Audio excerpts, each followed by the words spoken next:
வணக்கம் நண்பர்களே. நம்ம இன்னைக்கு நிறைய மர்மங்கள் நிறைந்த ஒரு காட்டு பன்றியை தேடி தான் போய்கிட்டு இருக்கோம். இதுக்காக நம்ம இப்போ மத்திய பிரதேசத்தில் இருக்கிற ஏரான் அப்படிங்கிற ஒரு சின்ன கிராமத்துக்கு வந்திருக்கோம். இந்த ஊரோட ஒரு பகுதியில் நம்மளால் கொஞ்சம் பழைய சிற்பங்களையும் சிலைகளையும் எல்லாமே பார்க்க முடியும்.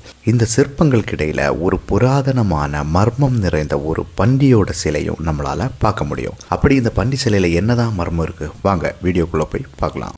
எல்லாருமே இந்த பன்றி சிலையை கொஞ்சம் கவனமாக பாருங்கள். சாதாரணமாக பன்றிங்க வானத்தை பார்க்க முடியாதுங்கிறது எல்லாருக்குமே தெரியும். பன்றிங்களால் தலையை தூக்கி பார்க்க முடியாது, அதோட அமைப்பு அப்படி. ஆனால் பாருங்க, இங்கே இருக்கிற இந்த பன்னி மட்டும் வானத்தை பார்த்துட்டு தான் இருக்கு. காரணம் என்னன்னா, இது ஒரு சாதாரண பன்னி கிடையாது. இதோட பெயர் தான் வராகமூர்த்தி. மகாவிஷ்ணுவின் 3வது அவதாரமான அதே வராகமூர்த்தி. இப்போ இந்த வராகமூர்த்தியோட வலது பக்கமாக இருக்கிற அந்த தந்தத்தில் ஒரு பெண்மணி தொங்கிட்டு இருக்கிறத பார்த்துட்டு இருக்கோம். யார் இந்த பெண்மணி? இந்த பெண்மணி தான் பூமி தாய். வாங்க கொஞ்சம் விரிவாக பார்ப்போம்.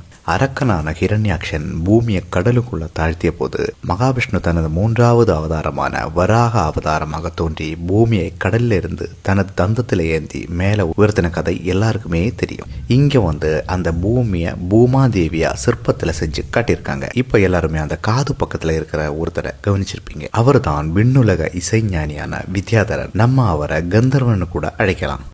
இந்த பெரிய வராக சிலைக்கு மேலே 1185 முனிவர்களின் உருவங்களை அப்படியே செதுக்கியிருக்காங்க.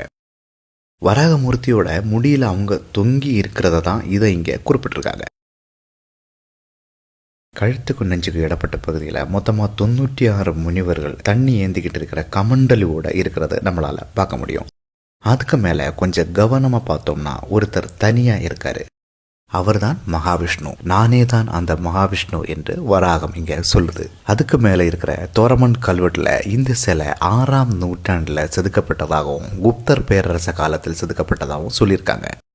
இப்போ வராகமூர்த்தியோட நாக்கை பாருங்க. நாக்குக்கு மேலே வேதங்களின் நாயகியான சரஸ்வதி தேவியை குத்தி வச்சிருக்காங்க. பாருங்க, இந்த புராதனமான ஒட்டக்கல்ல செஞ்ச இந்த சிலை நம்ம புது தலைமுறைக்கு என்னெல்லாம் புராணங்கள் கற்பிக்குதுன்னு. இப்போ இந்த வராகமூர்த்தியோட காலுக்கு மத்தியில் இருக்கிற தரையை கொஞ்சம் பாருங்க. இங்க நமக்கு நாக கன்னிகளையும் கடல் தேவதைகளையும் எல்லாமே பார்க்க முடியும். இந்த பகுதி கடலை குறிப்பிடுது. அதாவது இந்த கடல்ல இருந்து வராகமூர்த்தி தன்னோட தந்தத்துல பூமாதேவியை தூக்கிட்டு வரதா இந்த முழு சொற்பம் சொல்லுது. எத்தனையோ புராணங்கள் நம்ம முன்னோர்கள் சிலைகள் மூலமாகவும் சிற்பங்கள் மூலமாகவும் நமக்காக செஞ்சு வச்சிருக்காங்க. தங்கள் நேரத்தை செலவு பண்ணி இக்காணொலியை பார்த்தமைக்கு நன்றிகள் பல.